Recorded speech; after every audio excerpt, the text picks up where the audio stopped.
Hi, Tara Salee, Hy-Vee dietitian, here today to talk to you about healthier holiday cooking. So this is a time of year that there's a lot of sweet treats around, there's a lot of things that are going to be higher in fat and higher in sugar, and that's just kind of part of the holidays. But we can also incorporate some things that are going to be tasty and fun treats that are also good for us, and that's what I'm going to show you here today. Our main feature that we're going to be talking about is actually pomegranates. We're going to incorporate these into 3 different dishes that are all going to be things that you can serve as a dessert, even a healthy breakfast bake. But first we're going to talk about why these are so good for us. Pomegranates are actually in season October through December. So this is prime time for them right now. You want to try and pick out a pomegranate that's going to be really shiny and something that's actually heavier than it looks. That means it's going to be really juicy and have lots of juicy little arrows in it. This is actually a superfood, and the little arrows inside are loaded with antioxidants. They are a great source of vitamin C, they're a great source of potassium, and they also have several different polyphenols that are actually very effective at fighting cancer as well as preventing heart disease. So there's lots of benefit of incorporating these into our diet. When you purchase these, they will stay good just on your counter for a couple days, or you could put them in your refrigerator and have them stay good for up to a week. I'm going to show you the best way I found to actually cut these and get the arrows out of them, and then you could actually even freeze those for up to 6 months. So what you want to do is you want to start with some sort of bowl and fill that up with water.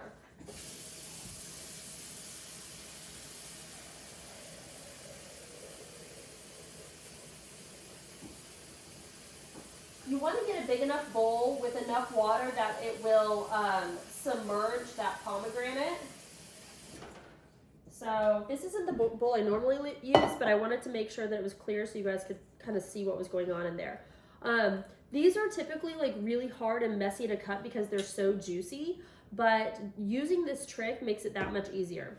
So from there, you're going to get a cutting board and just score the outside. You don't want to cut too far into this because then you're going to get into those little arrows and juice is just going to go everywhere. So I'm just going to barely score this here. It's kind of a tough one here. And you can kind of feel once you're in because your knife will give a little bit. All right.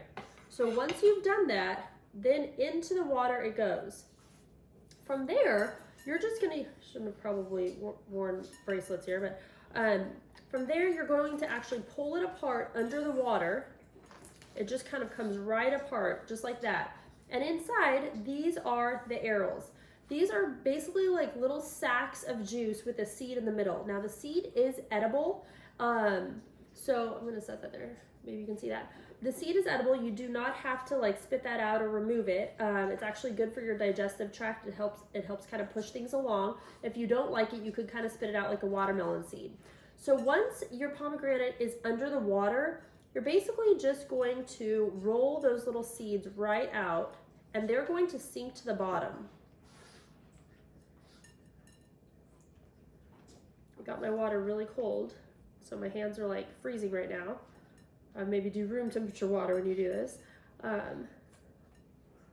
You can see the white, this is the pith part, that actually will end up floating to the top. So almost got this one completely. There's like little like segmented areas in here, so like you just kind of have to like work around and get all of those out. And they just pop like right out. You barely have to touch them. When I do this, I usually like to do a couple at once, just because it takes just a minute at a time here. All right, so this is basically just the skin and the pith, so that can be discarded here. Just gonna keep going with this one and do this section. It's actually kind of like, if you're not in a hurry, it's kind of like satisfying to do this, to be honest. There's lots of things you can do with these little arrows. You can add these to a salad, kind of like you would do maybe like a strawberry spinach salad. You could do like a spinach pomegranate salad. You can put them in a rice pilaf. You can put them in a smoothie if you wanted to juice them.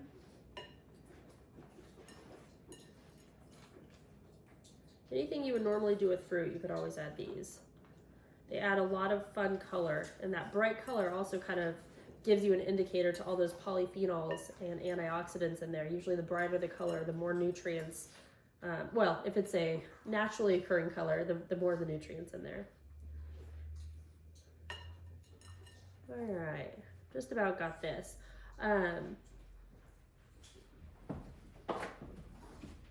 So you can kind of see how these are all sinking to the bottom. Usually one pomegranate will give you about a cup. So that's actually quite a bit. I have one more little section here I'm going to do.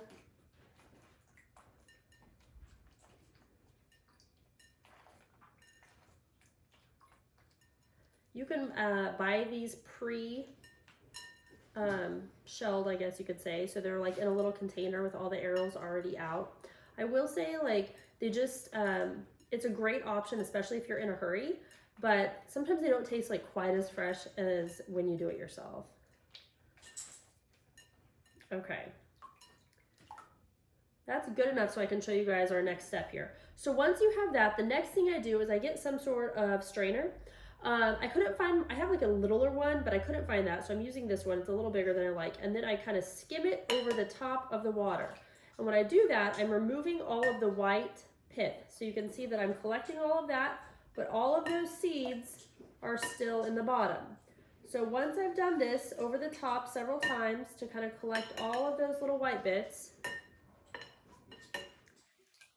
if there's a few left in there, it's really okay. It's just going to be fibrous. If they don't have like really any flavor, it's just like not tasty really. So, okay. So then we have that. This goes in the sink. And now you're left, all you have to do at this point is strain it. So from here, I'm just going to pour my whole bowl of water over the strainer. It's going to catch all of my pomegranate arils. I am going to do that in just a second. If you decided you were going to just keep these in the refrigerator, what I like to do is just lay them out on a paper towel on like a cookie sheet or something just for like a few minutes and kind of dry them before I put them in a container and put them in the fridge. If you want to freeze these, what I like to do is get my cookie sheet, same thing, lined with paper, kind of dry them just a little bit, flash freeze them. So stick them in the freezer on that cookie sheet for like maybe 30 minutes or something. Put it in your freezer for 30 minutes, pull it out. They're going to be like flash frozen. Then you can put them in a Tupperware and put them back in the freezer. That way though, they're not going to get like water in between them and freeze together in little clumps. They'll all be like separated when you need them. So I'm going to go ahead and finish doing these other two because we're going to be making 3 different recipes that call for these, so I'll need quite a bit. We'll be making an overnight pomegranate French toast bake. We're going to be making chocolate covered pomegranate clusters with dark chocolate chips, and then we're also going to be making holiday pistachio pomegranate cups. So I will work on that and I will be right back in a second. So I finished up with our pomegranates, got those strained off, so we have all of our pomegranate arils that we're going to be using for our 3 recipes. The first one we're going to make are the chocolate covered pomegranate clusters. So this is kind of like a spin on like a traditional like holiday peanut cluster. And what we're going to do is make this a little bit healthier because we're going to use some dark chocolate chips. So I'm going to use these 60% cocoa Ghirardelli chips. And on the recipe handout that I've attached for you guys, it has you heating these kind of like in a double boiler, like on the stove. This is just a lot quicker. So I'm going to show you how I do this typically here, and that is in the microwave. So in the Pyrex it goes, and I'm going to get those heating. So you have to kind of keep an eye on this because you don't want to burn it. So I'm going to do it like on a lower power level. And then the other thing about this recipe is you really have to work quickly because it hardens up very quick once you have the pomegranates in the chocolate. So I usually like to bake like smaller batches. You can go ahead and get a cookie sheet out and line that with like wax paper or parchment paper because we will be putting the pomegranates into the chocolate and then just scooping this off like with our 2 spoons to make little clusters. Once you do that, we'll just have to put these in the refrigerator to let them set up for probably 20-30 minutes and they're ready to go. These are best if you make them close to when you're going to be serving them. They don't hold that well and they don't freeze that well. So I'll usually make these like within 1 or 2 days of when I want to actually serve them. I'm gonna keep an eye on my chocolate over here and stir it here in just a second. Our next recipe that we're gonna be making though is the pomegranate pistachio holiday cups. And these are very, very simple to put together, which I love about them. But you're gonna need some of the little phyllo shells, some honey, some pistachios, and then some of the whipped Philadelphia cream cheese. So for these, I'm gonna go ahead and get started on these while our chocolate is melting. You don't have to do anything with these. Like, you just literally set them out, which I love because it's great for little appetizers or desserts. And it gives you portion control, which is another great tip for the holidays. It's really easy to go overboard with portions because there's a lot of food around. So when you're making things that are naturally just like smaller, you can take one. All right, I'm gonna peek on this. You can see it's starting to melt here. All right, we give this a stir, and this looks like it'll be ready to go. You want to give it a good stir until all of those chips are completely melted in there.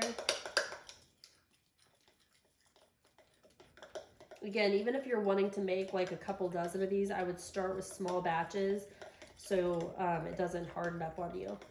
Okay, so from there, you can kind of use your best judgment, but you're going to be adding, the spoon is about to like fall into the chocolate. You're going to be adding the pomegranates. All right, so I'm gonna start here with half a cup. I think we'll need a little more. Okay. And then we will stir this up like so. So all of these little pomegranates are covered in chocolate. And then from there, we will just dish them out onto this sheet. So pretty simple. You could make these smaller if you want, you know, it's kind of up to you. And then what I like to do before they cool is to sprinkle like a few pomegranates on top. Not only because it's pretty, because they're bright and kind of like cheery for the holidays, but also it lets people know like what they're about to eat. You know, people see these little clusters and they, I think, automatically think like a peanut cluster, maybe like a cashew cluster. And I've taken these to like a family gathering, and my grandpa actually bit into one. He almost spit it out, not because he didn't like it, but just because he wasn't expecting it, because those little like juice arrows kind of explode almost in your mouth when you bite into them. All right. So you can see again how quickly this goes. So it's a really easy thing to make because it doesn't take much time. And you're also getting a double whammy of those antioxidants, both from that dark chocolate as well as the pomegranates. I'm gonna add this one to that. All right, so easy peasy, that one's done. And then from there, I'm just going to like sprinkle just a couple of these like on the very top, just because it's pretty. All right, so you guys get the gist here. I'll hustle with these. So at this point, I would just stick these into the refrigerator, let them set up a little bit, and then I would actually probably just stick them in kind of like a Tupperware of some sort and store them in the fridge as well until you're ready to serve them. So super simple. We're done there. So then over here, we're gonna make our holiday cups. With those, we already have our little phyllo shells set out. Next thing is we are going to add to them the whipped cream cheese. And so you're going to just spoon that straight into the bottom. Now, I have actually kind of experimented with this, and the recipe I gave you just calls for the straight cream cheese. But the other thing I've done is I have actually taken this and then also a canister of Greek vanilla yogurt, and I've whipped those together and kind of mixed those up real good. And so then I put that mixture in the bottom just to bump up the protein just a little bit. Doesn't take much. I'm putting like maybe like 1 to 2 teaspoons in the bottom of here.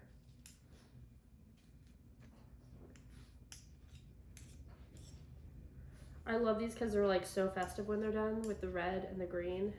And again, the health benefits are there as well. With the pomegranates, we've talked about all those antioxidants, and then we're adding to it one of those heart-healthy nuts, which is the pistachio, a great source of fiber, as well as those monounsaturated fats that are good for our heart.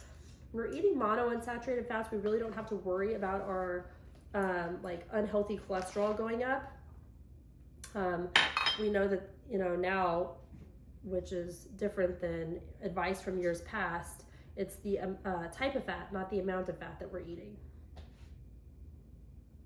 So when it's a heart-healthy fat coming from a nut, it's not going to affect your LDL, which is that unhealthy cholesterol. Okay, so here we have the pomegranates that we're just sprinkling on top of there. And then lastly, we need some pistachios. So I like to give these just like a rough chop so that, one, you can see the green a little better, and like when you're biting into it, it's not like a huge crunchy nut, but it's more crumbles. I'm doing kind of a rough chop here. All right. And then from there, you're just going to sprinkle that on the top as well. So this would be another holiday treat that is a little bit different from the traditional like fudge or Christmas cookies, something lighter that also will be healthy.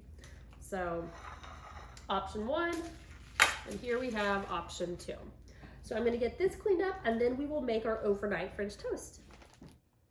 All right, so the last thing we're gonna be making is our overnight pomegranate French toast bake. But before we get to that, I forgot to drizzle the honey onto our little cup. So I went ahead and did that, but basically the last thing you'll wanna do is just do a little drizzle of honey over the top of each of those little cups. There we go. But that would be the last thing there. Okay, so switching gears to our overnight French toast. For this recipe, you're gonna need your pomegranates again. It's kind of the star of the day. You could get some bakery fresh bread, like a whole wheat baguette. I actually used like English muffin bread from the bakery for this one. You're gonna need 1 can of fat-free evaporated milk, which we have in here. We're going to use, I grabbed the Fairlife 2% here.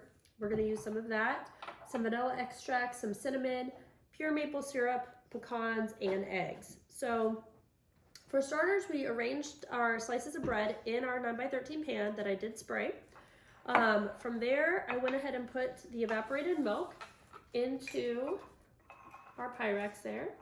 We're going to add 1 cup, let me double check that. Yeah, 1 cup of this as well. So in that goes.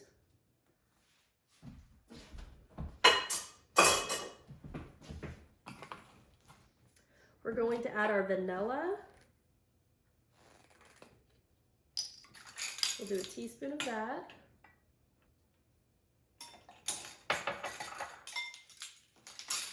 We're going to do cinnamon. We're going to use a 1/4 teaspoon of cinnamon.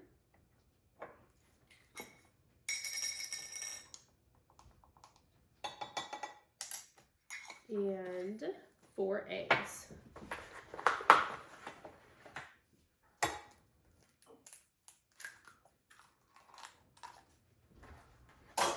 I don't know if you guys can see, my sink is over there, so I'm not like throwing them into the middle of nowhere.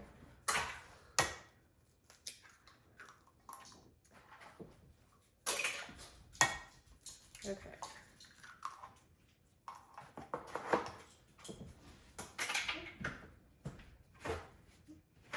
Okay, so now we're gonna whisk that up.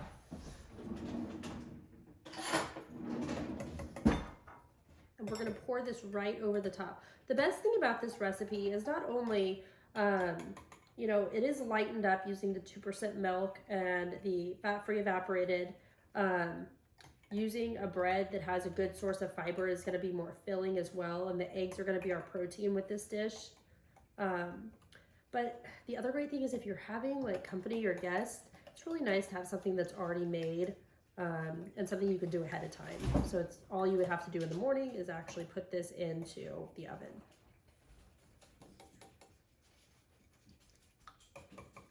Should have gotten a bigger dish here. I'm afraid I'm gonna slosh it.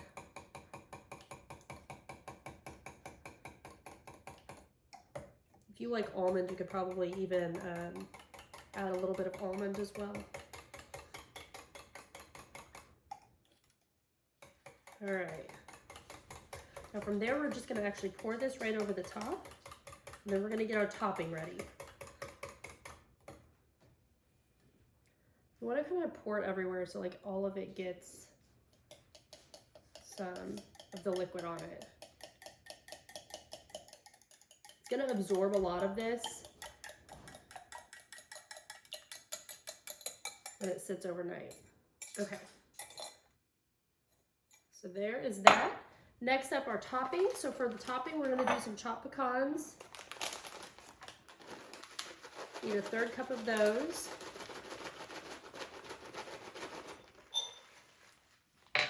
We're gonna need our cinnamon again. We'll do 1/8 of a teaspoon of cinnamon. About half of that. And then this is also where the pomegranate, and 2 teaspoons of syrup. The rest of the syrup you're going to actually use after it's baked, and you'll drizzle that over the top, or you could leave it out and people could do it to taste. I'm actually going to hold off on that. We're going to get the pomegranates in there first. We need 1/2 cup of those.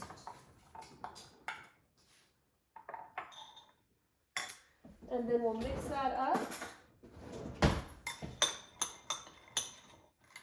And this is going to get sprinkled over the top.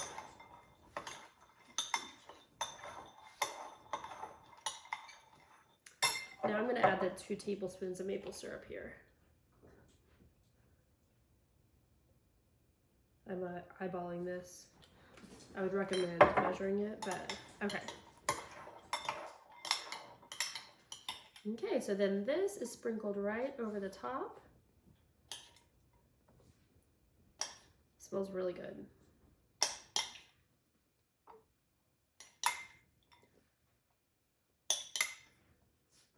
I also like to have some of the pomegranates sitting out so that when it's served, you could sprinkle a few more pomegranates on the top there as well. All right, so I'm just kind of spreading it out, and there we go. So at this point, we'll cover this, we'll stick it in the fridge. It can sit overnight, up to 8 hours or overnight. And there you would have a healthier breakfast option for the holidays. So I hope you picked up some good tips today on ways to have some sweet treats over the holidays that are a little healthier and incorporating some of those healthy, good for you ingredients as well. As always, your Hy-Vee dietitians are here to make your lives easier, healthier, and happier.